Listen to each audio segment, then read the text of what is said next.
मेरा नाम रश्मि है। मैं कार्तिक नाम के लड़के को पसंद करती थी। मैं कार्तिक से बड़े गुस्से में फ़ोन पर बात कर रही थी। आखिरकार मुझे उस पर बहुत ज़्यादा गुस्सा आ रहा था। उसने कहा, अरे नाराज़ क्यों होती हो? तुम्हें मेरी मोहब्बत पर यकीन नहीं है। तुम नहीं जानती, मैं जब भी गांव जाता हूँ और भैया भाभी से तुम्हारे और अपने रिश्ते की बात करने की कोशिश करता हूँ, तो घर में कोई ना कोई मुझे अपनी एक ऐसी परेशानी बता देता है।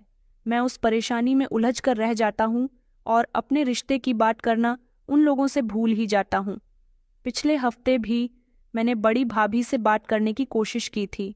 उनसे कहा था कि मुझे शादी करनी है और मैंने शहर में अपने लिए एक लड़की देख ली है। इतने में ही भाभी के सर में बहुत तेज दर्द होने लगा और वो जोर जोर से चिल्लाने लगी। चारों भाइयों में से कोई भी भाई उस समय घर में मौजूद नहीं था, इसीलिए मैं अकेले ही भाभी को डॉक्टर के यहाँ लेकर चला गया।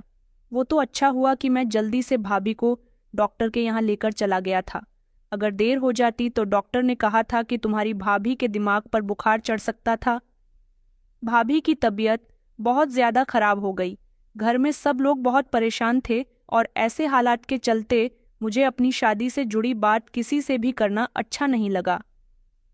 मैंने कहा, ओह फॉर कार्तिक, तुम्हारे परिवार में तो हमेशा कोई ना कोई परेशानी आती ही रहती है। ये कोई नया बहाना नहीं है। तुम हर बार ऐसा ही करते हो। अरे, मेरे मम्मी पापा मेरे लिए रिश्ता देख रहे हैं। अगर मेरे लिए उनको कोई रिश्ता अच्छा मिल गया ना, तो फिर वो मेरी शादी तुम्हारे साथ कभी भी नहीं करवाएंगे। फिर तुम करते रहना शादी, जिससे भी करो। मेरे इतना नाराज होने पर कार्तिक कहने लगा कि तुम्हें फिक्र करने की जरूरत नहीं है, तुम सिर्फ मेरी हो। चाहे जो हो जाए, मैं तुमसे ही शादी करके रहूंगा। अगले हफ्ते जब मैं गांव जाऊंगा तो घरवालों से इस बारे में बात जरूर करूंगा। ठीक साल पहले कार्तिक से मेरी मुलाकात बैंक में हुई थी, जब हम दोनों एक ही साथ एक ही बैंक में नौकरी करते थे। वहां पर हम दोनों ज्यादातर एक ही साथ काम करते थे। हम दोनों के चेम्बर भी पास पास ही थे, इसलिए हम दोनों के बीच अच्छी जान पहचान हो गई थी और फिर उसके बाद हम दोनों एक दूसरे से मोहब्बत करने लगे। साल पहले का वक्त कुछ और था। उस समय कार्तिक से बड़े उसके चौथे नंबर वाले भाई की शादी नहीं हुई थी। कार्तिक अपने घर में सबसे छोटा है, इसलिए उसकी शादी भी सबसे आखिर में होनी थी और फिर मेरी भी कोई इतनी उम्र नहीं थी। मेरे पेरेंट्स ने बोल दिया था कि तुम्हारी पढ़ाई पूरी हो गई है, तुम अगर नौकरी करना चाहो तो कर सकती हो। वैसे भी मेरे दो भाई थे और हमारे घर में लगभग सभी लोग पढ़े लिखे थे, इसलिए किसी की भी सोच पुराने लोगों जैसी नहीं थी और हम तीनों भाई बहन मिलकर अच्छा कमाते थे। पापा की भी अच्छी जॉब थी। मम्मी भी स्कूल में टीचिंग किया करती थी, लेकिन जब से मेरी मुलाकात कार्तिक से हुई थी, मैं उसके प्यार में डूबती चली गई थी। वक्त गुजरता गया। कार्तिक ने कहा था कि जब उसके भाई की शादी हो जाएगी, उसके बाद ही उसकी शादी होगी, क्योंकि उस समय कार्तिक की भी कोई इतनी उम्र नहीं थी। उसकी भी नई नई नौकरी ही थी। हम दोनों साथ मिलकर नौकरी भी करते थे और एक दूसरे के साथ अच्छा वक्त भी बिताया करते थे। कार्तिक कहता था कि वो मुझसे ही शादी करेगा। हम दोनों एक दूसरे से शादी के सपने देखते रहते थे। फिर जैसे ही हम दोनों को एक साथ 2 साल गुजर गए तो मेरी मम्मी की तबीयत अचानक खराब रहने लगी थी, इसलिए मम्मी को घर में मेरी ज़रूरत हुआ करती थी। फिर मुझे मजबूरन अपनी नौकरी छोड़नी पड़ गई, मगर फिर भी मेरी और कार्तिक की मुलाकातों का सिलसिला कम नहीं हुआ था। मैं घर के काम से फ्री होते ही कार्तिक से मिलने के लिए चली जाती थी, लेकिन अभी पिछले 6 महीने से मेरे घरवाले मुझ पर शादी का प्रेशर डाल रहे थे और 2 साल पहले कार्तिक के बड़े भाई की भी शादी हो गई थी। अब उसके घर में उसकी ही शादी का नंबर था, इसीलिए मैं उसे फोर्स कर रही थी कि तुम अपने घर में हम दोनों के रिश्ते की बात करो। मगर वो हर बार अपने भैया भाभी से बात करने की कोशिश करता था और हर बार ही वो नाकाम हो जाता था। एक बार जब शुरू में उसने अपने भैया भाभी से हम दोनों के रिश्ते की बात करने की कोशिश की थी, तो उसकी नई वाली भाभी प्रेग्नेंट हो गई थी और फिर ये खबर सुनकर वो अपने रिश्ते की बात घर में नहीं कर सका था। उसके बाद उसने अपनी भाभी की डिलीवरी के बाद जब इस बारे में उन लोगों से बात की, तो उसके बड़े भैया के बेटे का बर्थडे आ गया था, जिसके सेलिब्रेशन की तैयारी काफ़ी दिनों से चल रही थी और उसके भी कई दिनों तक वो अपने घर वालों से बात नहीं कर सका था। उसके घर के लगभग सभी लोग उससे बहुत प्यार करते थे। उसका कहना था कि मेरी भाभियाँ ही मेरी माँ है, क्योंकि बचपन में ही उसकी माँ उसे छोड़कर चली गई थी। जब उसके बड़े भैया की शादी हुई तो उसकी बड़ी भाभी ने उसे बिल्कुल अपनी औलाद की तरह पाला था। धीरे धीरे वो बड़ा होता गया। उसके घर में लगभग सभी लोग अनपढ़ थे। एक अकेला कार्तिक ही था जो शहर में आकर एजुकेटेड हो गया था और शहर में ही नौकरी करने लगा था। उसकी नौकरी बहुत अच्छी थी। उसका कहना था कि उसके चारों भाई भी मिलकर इतना पैसा नहीं कमाते जितना वो अकेला कमाता है, क्योंकि वो जब बैंक में नौकरी करता था तब भी उसकी सैलरी ज़्यादा थी। लेकिन फिर कुछ समय के बाद उसने बैंक की नौकरी छोड़कर किसी कंपनी में नौकरी करनी शुरू कर दी थी और वहाँ उसकी सैलरी बहुत ज़्यादा अच्छी थी। वो अपनी सैलरी के सारे ही पैसे ज़्यादातर अपने भाई भाभी के हाथ में दिया करता था। वो अपने भैया भाभी से बहुत प्यार करता था। उसके सभी भैया भाभी उसके माता पिता समान थे और उनके बच्चों को भी वो बहुत प्यार करता था। उसकी पढ़ाई का सारा खर्चा उसके भाइयों ने ही उठाया था। लेकिन अब कुछ भी करके हम दोनों को शादी करनी थी, क्योंकि मेरे मम्मी पापा मुझसे बोल चुके थे कि अब हम तुम्हारी शादी में ज़्यादा समय नहीं लगाएंगे। अभी तक उन्हें मेरे लिए कोई अच्छा रिश्ता नहीं मिल रहा था। वो मेरे लिए एक ऐसे लड़के की तलाश कर रहे थे जो काफ़ी पढ़ा लिखा हो और अच्छी फैमिली से बिलोंग करता हो।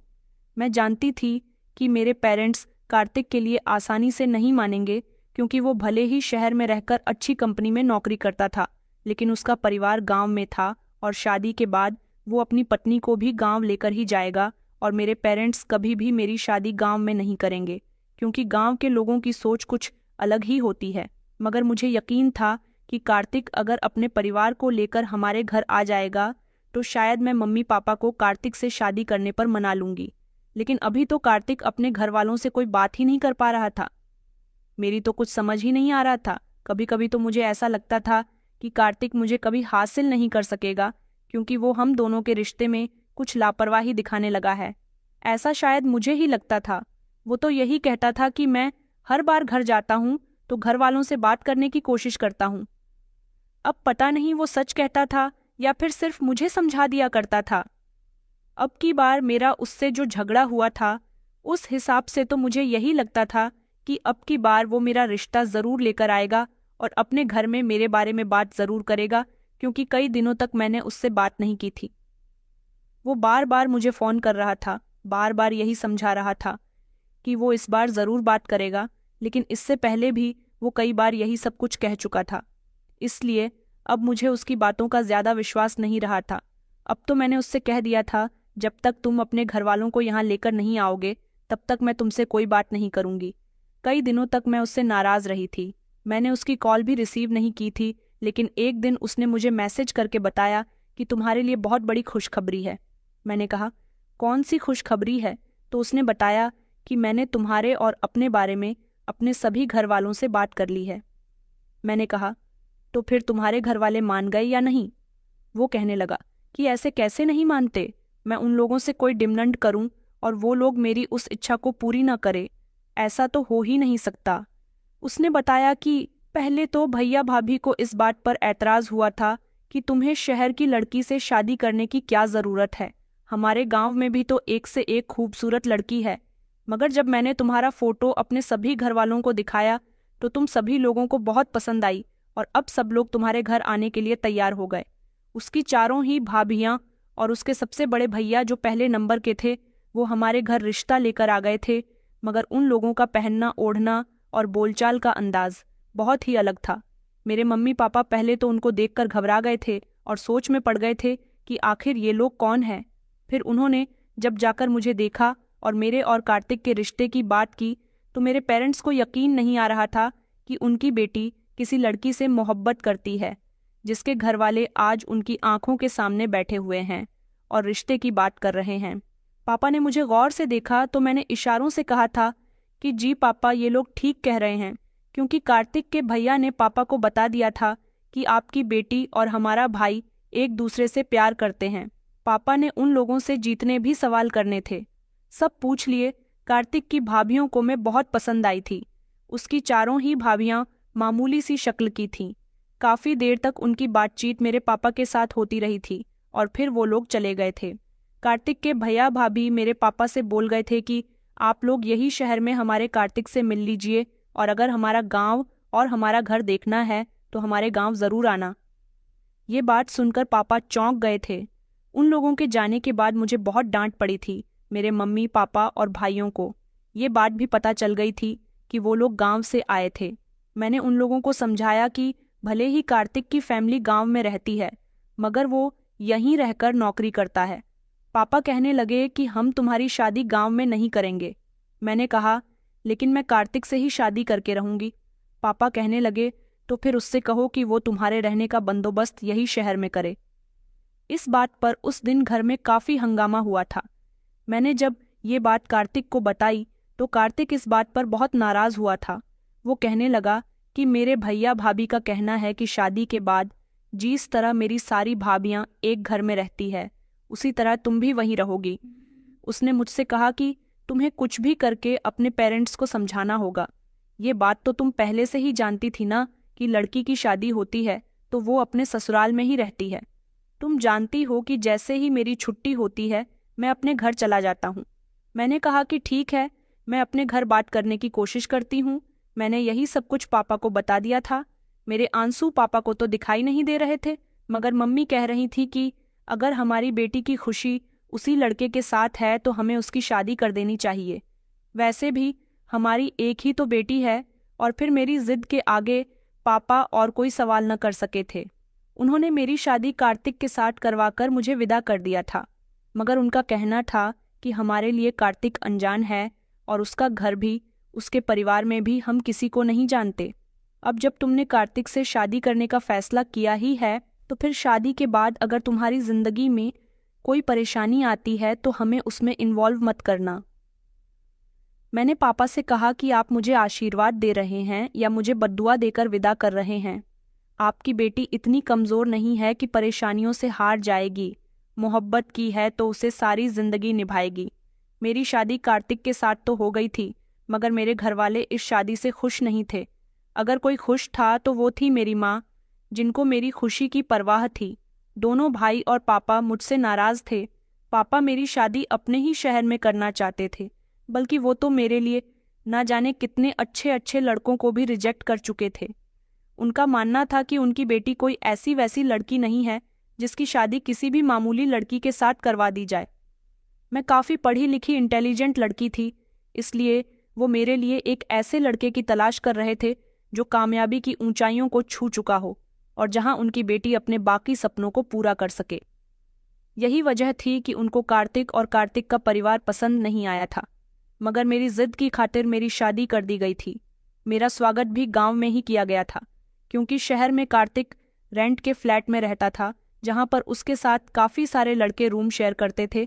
इसलिए वो मुझे अपने साथ वहां लेकर नहीं जा सकता था और उसकी भाभीियों ने भी कह दिया था कि नई नवेली दुल्हन विदा होकर हमारे घर ही आएगी।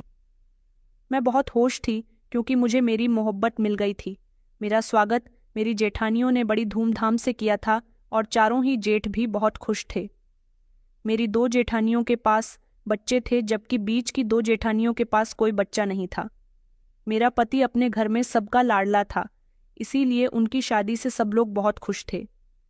यही वजह थी कि सब लोग शादी अपने घर में ही करना चाहते थे। शादी के बाद ससुराल में मेरा पहला दिन बहुत अच्छा गुजरा था, क्योंकि मेरी चारों ही जेठानियों ने मुझे बहुत प्यार दिया था। इधर मेरे पति ने जॉब से शादी की वजह से पूरे 1 हफ्ते की छुट्टियां ले ली थीं। उन्होंने कहा था कि वो अब अपने लिए बड़ी गाड़ी ले लेंगे और सुबह को ऑफिस चले जाया करेंगे और रात को घर वापस आ जाया करेंगे। मैं तो कार्तिक ही इस बात से बहुत खुश हुई थी, मगर ना जाने क्यों कार्तिक के भैया भाभी को ये बात बिल्कुल भी पसंद नहीं आई थी। सभी लोग इस बात का विरोध कर रहे थे कि तुम अपनी पत्नी के आ जाने से यहाँ रोज आना जाना करोगे और बड़ी सी गाड़ी भी खरीद लोगे, जबकि हम लोग तुमसे काफ़ी लंबे समय से कहते आ रहे हैं कि तुम भी हमारे साथ ही रहा करो। मेरे पति ने अपने घरवालों को समझाया कि आपको परेशान होने की ज़रूरत नहीं है। मैं इसलिए ऐसा कर रहा हूँ क्योंकि मेरी पत्नी गांव की नहीं है। बड़ी भाभी ने जल्दी से सबको समझाया था कि जैसा कार्तिक कर रहा है उसे करने दो। शादी के बाद 2-3 दिन तो मेरे बिल्कुल ठीक गुजरे थे। मेरी जेठानियाँ बहुत अच्छी थीं, मुझसे बहुत अच्छे से बात कर रही थी, मेरा बहुत ख्याल भी रख रही थी। मेरे ससुराल का घर बहुत बड़ा था और मैंने सुना था कि मेरे चारों ही जेठ ईंट के भट्टे पर मजदूरी करते हैं। चारों ही जेठानियां घर का काम बारी बारी से करती थी।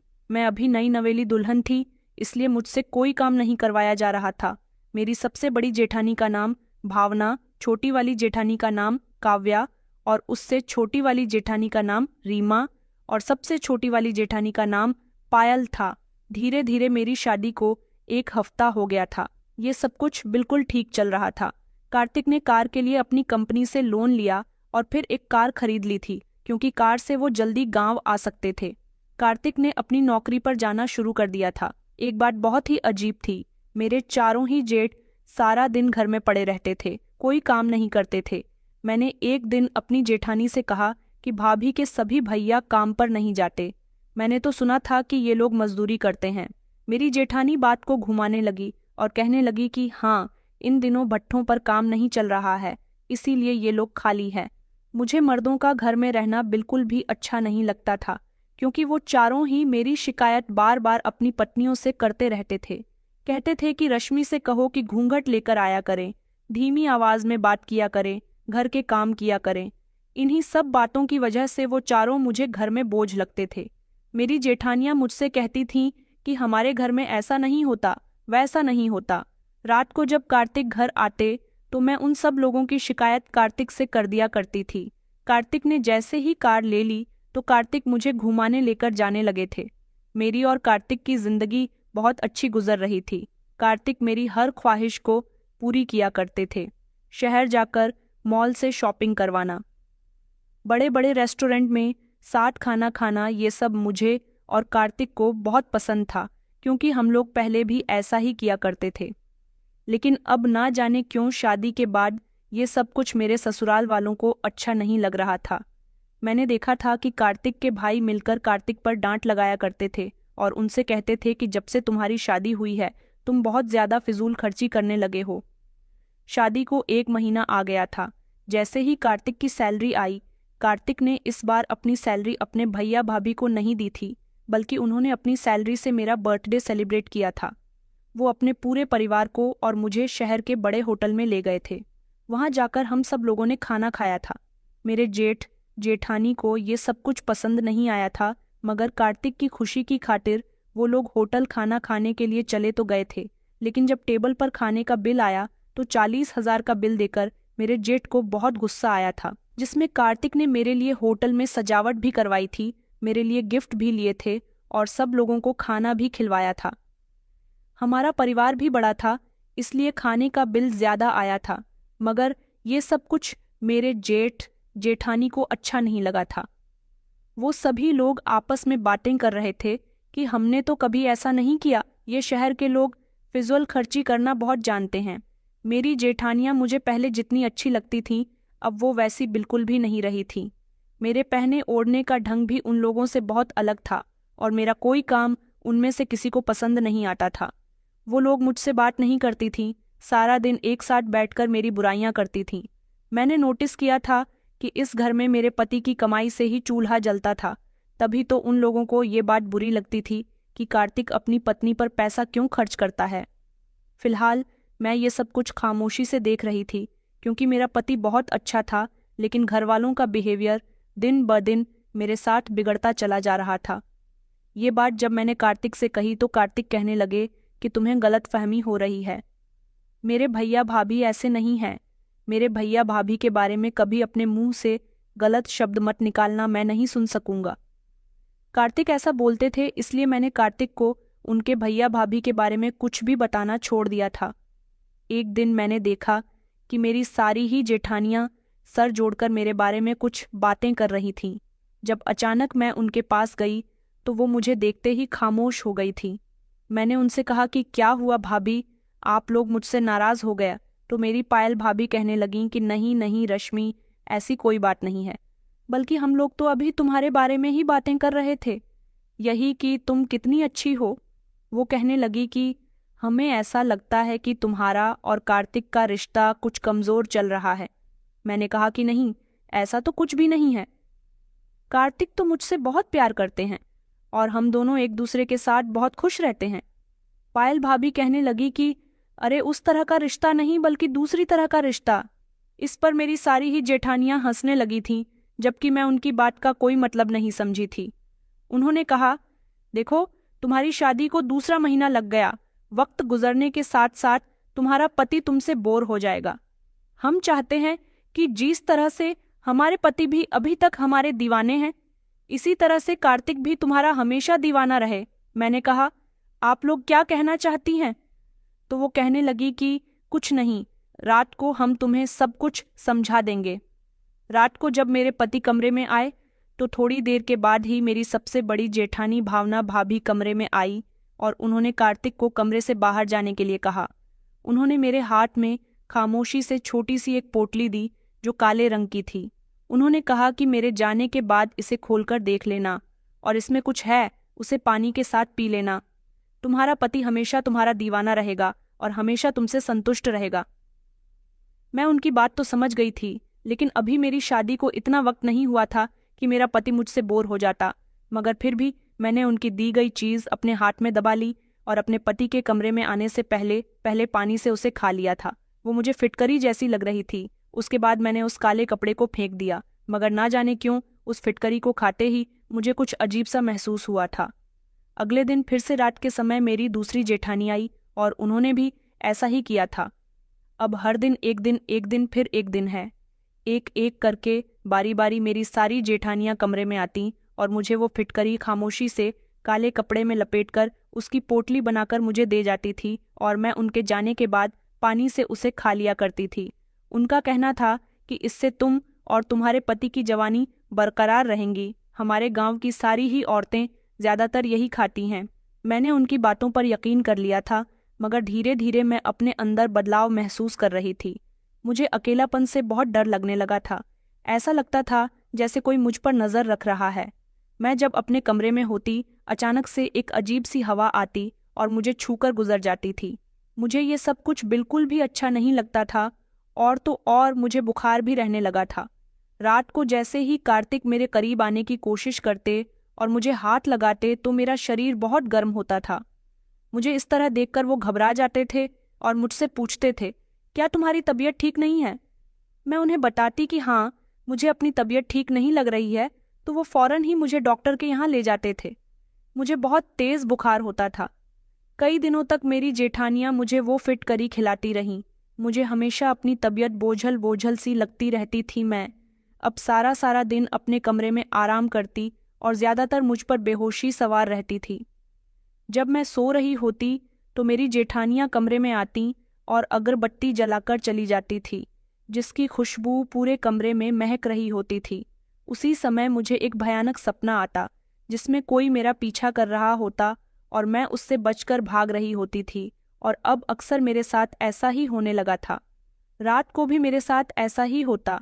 मेरे जेठ, जो कि कोई काम धंधा नहीं करते थे, बस अपने भाई के सामने दिखावा करने के लिए घर से बाहर चले जाते थे, लेकिन उनकी नौकरी पर जाते ही वो वापस आ जाते थे, कहते कि कोई काम ही नहीं है और इस घर में जितना भी खर्च होता वो सब मेरे पति की ही कमाई से हो रहा था। अब जब से मैं बीमार रहने लगी थी, तभी से न तो मेरे पति मुझे बाजार लेकर जा रहे थे और ना ही हम होटल में खाना खा रहे थे। यहाँ तक कि मेरे पति मेरे करीब बैठकर मुझसे कोई बात भी करने की कोशिश करते तो मुझे वो भी अच्छा नहीं लगता था। मेरा मन करता बस कार्तिक मुझसे किसी भी तरह दूर हो जाए। मैंने नोटिस किया था कि सारा दिन मैं सोती रहती थी और अगर मैं जाग रही होती तो मुझे डर सताता रहता था। न जाने मेरे साथ ऐसा क्यों हो रहा था। रात को जब कार्तिक घर में आ जाते तो मुझे उनसे नफरत महसूस होने लगती थी। कार्तिक को मेरा ऐसा व्यवहार बहुत बुरा लगने लगा था। वो हमेशा मुझसे शिकायत करने लगे थे कि तुम्हें ना जाने क्या हो गया। ये तो मुझे खुद को भी नहीं पता कि मुझे आखिर हुआ क्या है। लेकिन मैं दिन ब दिन अपने पति से दूर होती जा रही थी। मैंने अपनी जेठानियों को भी रो रो कर बताया था कि ना जाने मुझे क्या हो गया। मुझे ना तो कार्तिक से बातचीत करना अच्छा लगता है और ना ही अपने बिस्तर से उठना अच्छा लगता है। बस मन करता है कि मैं इसी तरह से बिस्तर पर लेटी रहूं। पता नहीं क्यों मेरे शरीर में बिल्कुल भी जान नहीं है। मेरी जेठानियां कहती कि शादी के बाद हम तो तुमसे कहते थे कि सर पर पल्लू रखा करो, ज़्यादा मेकअप मत किया करो, मगर तुमने हमारी बात नहीं सुनी। कुछ ऊपर की चीज़ें भी होती हैं जो इंसान को अपने वश में कर लेती है। मैंने कहा, रीमा भाभी, आप ये क्या कह रही हैं? क्योंकि मैं ऐसी बातों पर विश्वास नहीं करती थी। मुझे ऐसा लगता था जैसे मेरे दिमाग पर और दिल पर कोई बहुत बड़ा बोझ है। कार्तिक तो मुझसे कहते थे कि मैं तुम्हें किसी साइकेट्रिस्ट के पास लेकर चलता हूँ, क्योंकि मेरी हरकतें भी बिल्कुल पागलों जैसी हो गई थीं। मैं अचानक ही जोर जोर से चिल्लाने लग जाती थी, क्योंकि मुझे डर लगता था, और अचानक ही खामोश हो जाती थी। और कभी कभी तो मैं बेहोशी की हालत में कुछ ऐसा गलत भी कर दिया करती थी कि जिससे घर वालों को भी बहुत दिक्कत हो रही थी। मेरी जेठानियां अब मेरे पति से शिकायत करने लगी थी कि तुम्हारी पत्नी को ना जाने क्या हो गया, मगर मैंने कार्तिक से मना कर दिया था कि मैं किसी डॉक्टर के पास नहीं जाऊंगी। ऐसा करने से मुझे मेरी जेठानियों ने ही मना किया था। उनका कहना था कि डॉक्टर के पास जाने से कुछ भी नहीं होगा।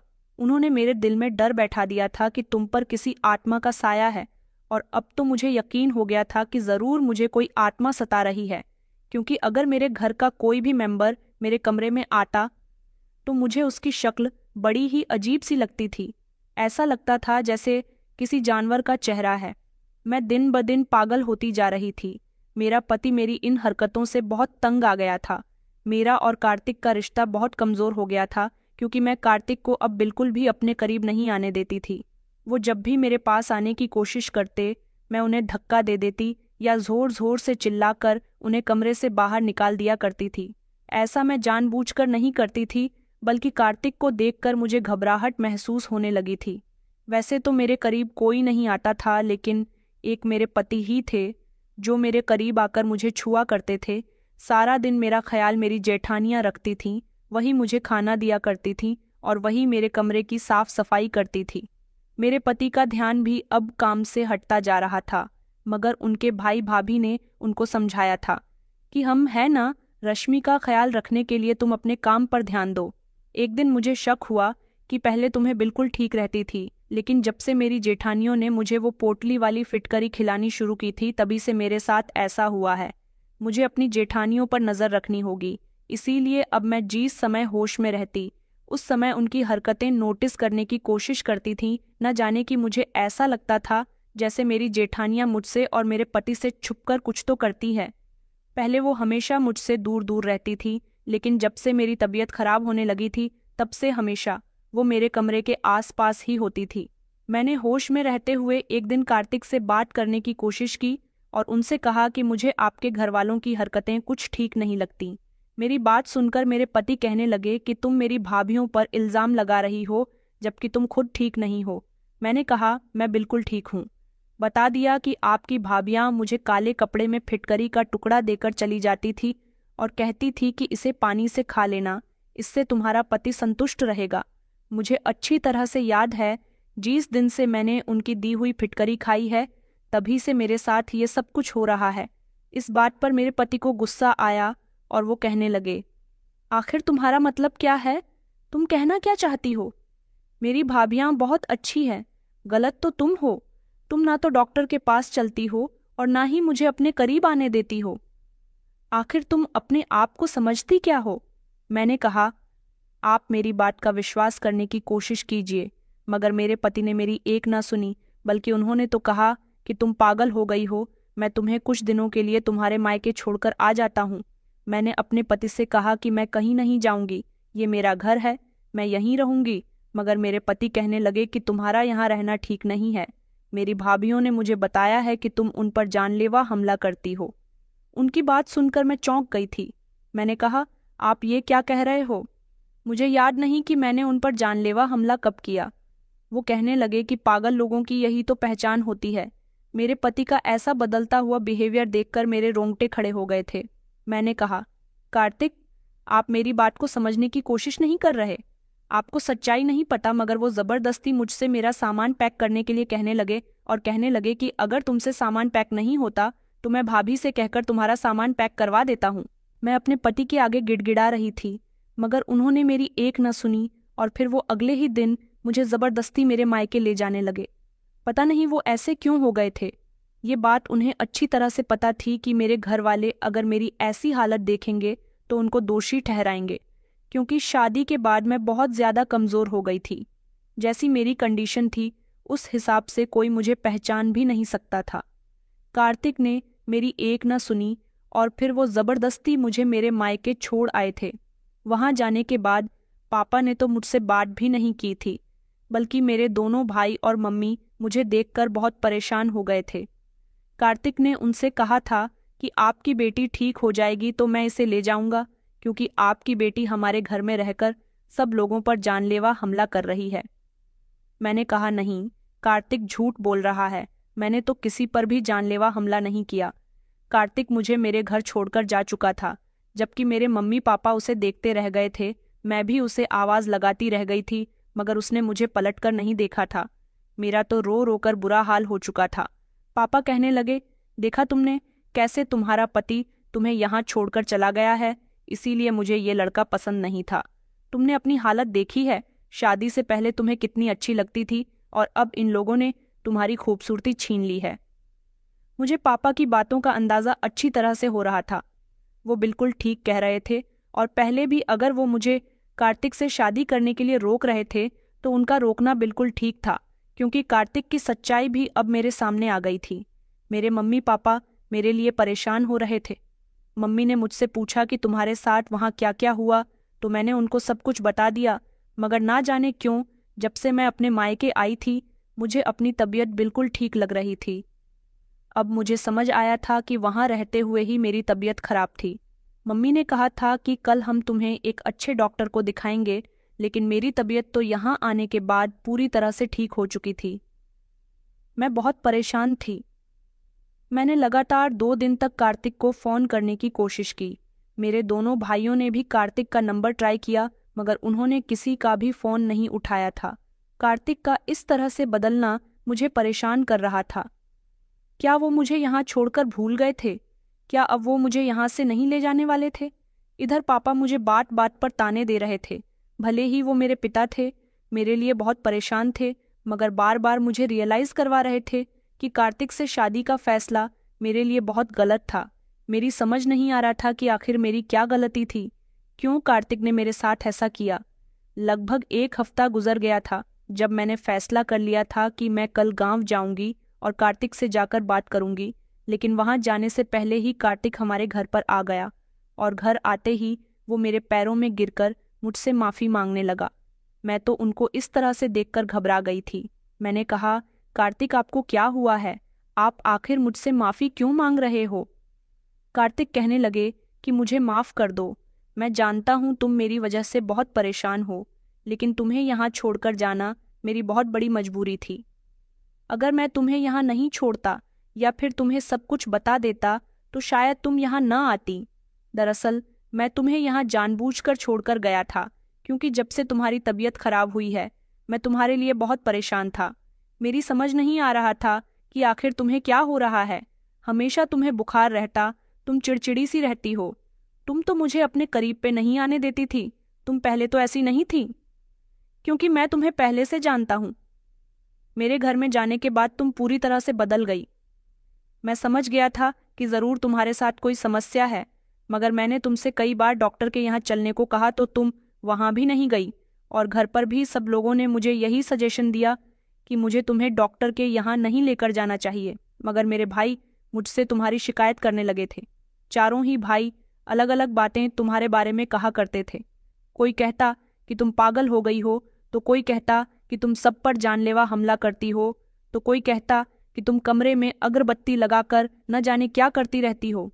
भैया का कहना था कि ये शहर की लड़कियां ऐसी ही होती हैं, जादू टोना करना बहुत अच्छे से जानती है। तुम्हारी पत्नी के कमरे से हमेशा अगरबत्ती की खुशबू आती रहती है। अगर तुम्हें यकीन नहीं आता तो जाकर देख लेना। कमरे के अंदर दाखिल होकर मुझे अगरबत्ती की बहुत तेज खुशबू आती थी। मैंने कहा, मगर अगरबत्तियां तो तुम्हारी भाभी ही मेरे कमरे में लगाया करती थी, वो ऐसा क्यों करती थी? इस बारे में तो कभी मैंने भी उनसे नहीं पूछा। कार्तिक कहने लगे, हाँ, मैं अच्छी तरह से जानता हूँ। वो सब लोग मुझे तुम्हारे बारे में भड़काया करते थे, ताकि ये बात साबित हो जाए कि तुम पागल हो और तुम किसी तरह का जादू टोना करती हो। वही सब उल्टा हो गया, जिसकी वजह से तुम्हारी तबीयत खराब रहने लगी है। और मैं ये भी जानता हूँ कि तुम झूठ नहीं बोल रही थी, बल्कि वो लोग बोल रहे थे। एक दिन मैंने कमरे में मौजूद सभी भाभियों को आपस में बातें करते हुए देख लिया था। वो हंस हंसकर बातें कर रही थी और कह रही थी कि हम रश्मि को यहाँ से निकाल कर ही रहेंगे। जिस दिन से वो हमारे घर में आई है, उसी दिन से उसने हमारे देवर की कमाई को हमसे छीन लिया, तो मुझसे ठीक कहती थी कि मेरे भाई कोई काम नहीं करते। इस बात का पता भी मैंने लगा लिया। वो लोग घर से तो निकल जाते हैं मगर घर से बाहर टहलते रहते हैं और लोगों को मेरी कमाई खाने की आदत पड़ गई है। लेकिन जब से मेरी शादी तुम्हारे साथ हुई है तब से मैं तुम पर खर्च करने लगा था और ये सब कुछ उन्हें पसंद नहीं आता, इसलिए उन्होंने सोचा कि वो लोग तुम्हें पागल साबित करके मेरी जिंदगी से निकाल देंगे। इस तरह मैं दोबारा से अपने महीने की पूरी सैलरी उनके हाथों में ही दिया करूंगा। मेरी सैलरी ज्यादा है, इसलिए घर के सारे ही लोगों का खर्चा आराम से निकल जाता है। उन्हें लगा कि अब तुम मेरी पत्नी हो, मैं सबसे ज्यादा खर्च तुम पर ही किया करूंगा और अगर हमारी कोई औलाद हो गई तो शायद मैं उन लोगों से अपना ध्यान हटा लूंगा। मुझे उम्मीद नहीं थी कि मेरे सारे भाई मेरी कमाई पर ही अपनी जिंदगी गुजार रहे हैं। अगर उन लोगों ने मुझे पाल पोस कर बड़ा किया, पढ़ाया लिखवाना, तो इसका मतलब ये नहीं कि वो कोई काम धंधा नहीं करेंगे।